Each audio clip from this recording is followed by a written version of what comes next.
In the world of 3D printing, plastic is a major player. Here at Virginia Tech, they've even built a 3D printing vending machine. Students can order up a part for a design project, and out pops the finished product.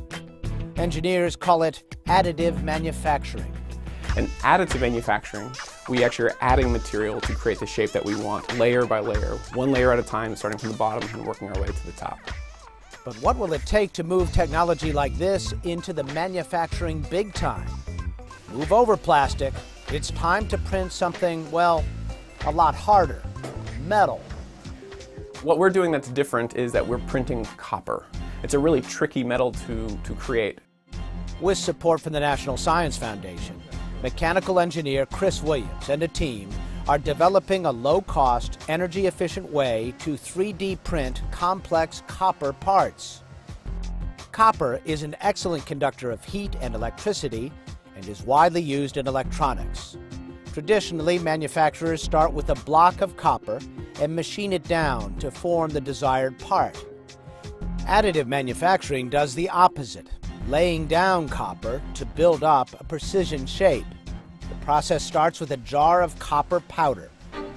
So we're jetting glue into powder. This printer works like a traditional inkjet printer, but instead of printing ink onto paper, it prints glue into the copper powder. We're working with a process called binder jetting. In that process, you're using an inkjet head to actually selectively jet glue into a bed of powder, one layer at a time. Once the part is created in that fashion, we then take it to a furnace to then sinter or fuse the particles together to make the metal part. So as a result, we're sort of separating the creation of the product from the heat that's required to make a dense product. But is an additive manufactured part as good as a machined one? Not yet. The printed part contains tiny pockets of air that can reduce performance.